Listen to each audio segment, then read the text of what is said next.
Mr. Professor Simon Ngeri. Indeed honored to address you on this occasion of the official opening ceremony of the 5th session of the Inter-Governmental Committee for the Safeguarding of Intangible Cultural Heritage. On behalf of the government and the people of Kenya, may I express our profound gratitude to UNESCO member states for granting our country the opportunity to host the 5th session of the Intergovernmental Committee meeting, effectively making ours, as has been said before, the first African country south of the Sahara to host an ICH meeting. I'm aware that preparations for a meeting of this stature can be challenging, but I trust that the results and experiences of the event will turn out to be worth the undertaking. Back in October 2007, Kenya ratified the 2003 UNESCO Convention for the Safeguarding of the Intangible Cultural Heritage and became its 85th party state. Since then, the convention itself has been translated into Kiswahili. This move, as intended, has enabled wider dissemination, understanding, and participation in the safeguarding of the intangible cultural heritage, not only locally, but within the greater East African region. Excellencies, ladies and gentlemen, Kenya is rich in cultural heritage. Our country is well known for non-tangible natural diversity, manifesting largely in our rich wildlife heritage. Indeed, Kenya is home to world-renowned wild beast migration in the Masai Mara, the majestic snow-capped Mount Kenya, the panoramic Rift Valley, and spectacular beaches along the coast. And I understand you, Madam Director General, will be actually heading that way as you visit the Kayas. Kenya, which is considered by anthropologists to be the epicenter and cradle of human origins, is therefore inevitably the aboriginal home of all mankind. Perhaps then, I ought to have opened my remarks by first extending a warm welcome to each one of you back to your primordial origins. Perhaps this would have been the best time for a grand homecoming of sorts.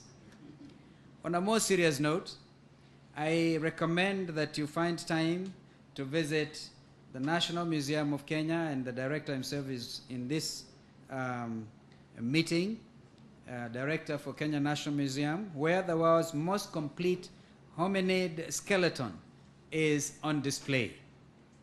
Just as important as the tangible heritage, though somewhat lesser acknowledged, are the diverse yet potent culture and traditions that define Kenya's cultural contours.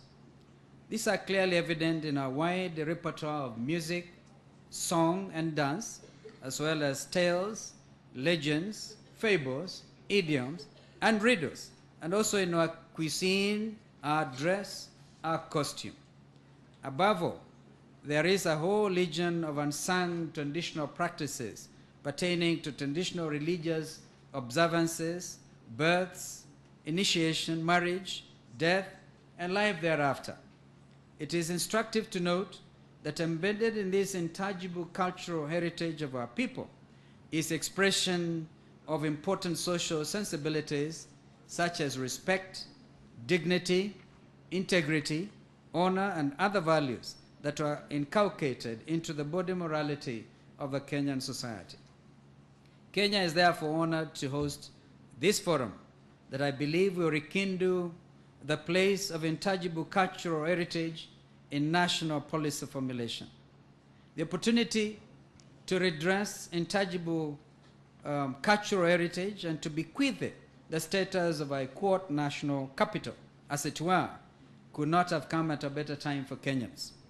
I'm convinced so because at this point in time, our nation is undergoing a renewal following the recent promulgation of our new constitution that recognizes the value of culture in national development. I have no doubt that Kenya as by far the best chance to further strengthen our cultural foundations and by so doing ensure a vibrant, a prosperous and cohesive society. Excellencies, ladies and gentlemen, we must acknowledge the fact that the global village of the 21st century, with its versatile cross-continental communication capacity, has redefined the value, dissemination, and role of culture in human interaction. If the place of global intercultural and cross-continental influence during the era of Marco Polo, Vasco da Gama, Zheng He, Ibn Battuta, and their peers in the era of enlightenment that followed later were marvels, then the future holds greater marvels, considering that social media has broken hitherto impervious boundaries.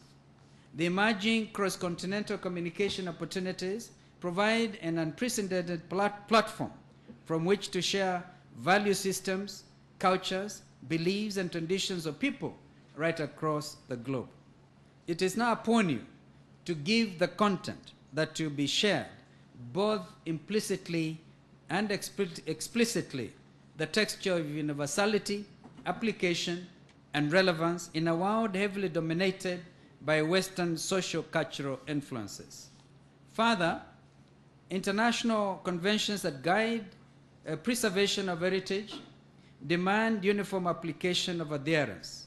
For instance, during the fourth session of the Inter-Governmental Committee held in Abu Dhabi in October 2009, the traditions and practices associated to Kayas, the sacred forest shrines of the Mijikenda people of Kenya's coast, alongside various other places of worship, were inscribed into UNESCO's urgent safeguarding list. The Kayas and the Mijikenda community are some of the, I did refer to 42 nationalities, all happily coexisting as one unitary state.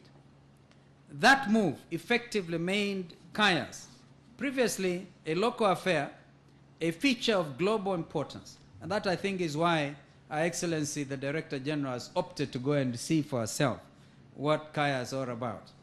Indeed, the use of natural resources within the Kaya settlements is regulated by traditional knowledge and practices that continue to contribute to the conservation of their biodiversity. As I conclude, Excellencies, ladies and gentlemen, let me assure you that after hosting this very important meeting, Kenya is ready and willing to take on more projects that bring out and preserve our heritage. And I also think we should take seriously the very serious statement by the Director General herself that Africa seems to be left out. And I think this is important. This is a challenge because this meeting taking place on African soil should really take that with all the seriousness that it deserves.